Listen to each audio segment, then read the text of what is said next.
भारत के साथ पिछले कुछ दिनों में बढ़ते तनाव को देखते हुए और उसके बाद इस तनाव को लेकर जिस तरह से भारत का रुख और बातचीत के दौरान भी जिस तरह से भारत चीन को 5 मई से पहले वाली स्थिति में जाने के लिए चेताता है, उससे चीन थर्राने लगा है।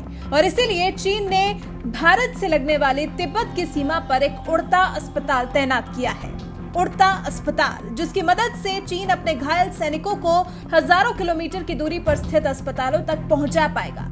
चीन को डर है कि अगर भारत के साथ संघर्ष होता है तो तुरंत सैनिकों को मेडिकल सहायता देने के लिए ये उड़ता अस्पताल काफी मददगार साबित होगा। फिर सवाल ये हो सकता है कि तिब्बत तो काफी पास में ही है, तो फिर चीन को इस उड़ते अस्पताल की जरूरत क्यों पड़ी? तो भारत की सीमा से सटे इस इलाके में चीनी सेना की स्वास्थ्य सेवाएं बहुत खराब हैं। इसलिए चीन को Y9 मेडिकल एयरक्राफ्ट को तैनात करना पड़ा है। एक सूत्र के मुताबिक इस प्लेन का मकसद ऊंचाई वाले इलाकों में खासकर भारतीय सीमा पर स्वास्थ्य सुविधाओं को बेहतर बनाना है। भारत और चीन की हजारों किलोमीटर लंबी सीमा है, जिसकी कोई स्पष्ट रेखा भी नहीं है। पिछले दिनों चीन और भारत के बीच संघर्ष हुआ था, जिसमें भारत ने अपने 20 जवानों को खो दिया था। नुकसान तो चीन को भी हुआ था, लेकिन उसने स्वीकारा नहीं था। चीन सैनिकों को तुरंत राहत नहीं मिल पाना भी इसके पीछे की एक वजह मानता है, जिसे ध्यान में रखते हुए ये उड़ता अस्पताल तैनात करने का फैसला लिया गया है।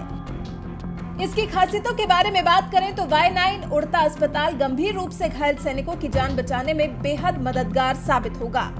Y9 उड़ता अस्पताल को हाइपरबेरिक ऑक्सीजन चैम्बर से लैस किया गया है। इस प्लेन को कार्डियोग्राम मॉनिटर, रेस्पिरेटर और अन्य उपकरणों से लैस किया गया है।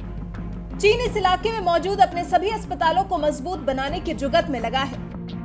हम तो यही कहेंगे कि चलिए, जिस चीन ने आज तक तिब्बत पर ध्यान नहीं दिया, कम से कम भारत से युद्ध के डर के बहाने वो वहां के अस्पतालों को मजबूत तो बना रहा है। नहीं तो अभी तक तो चीन ने तिब्बत की तरफ कुछ खास ध्यान दिया ही नहीं। इस उड़ता अस्पताल की तैनाती के एक और मायने हैं जो भारत को समझने होंगे कि चीन के साथ अभी भारत का गतिरोध जारी रहने वाला है।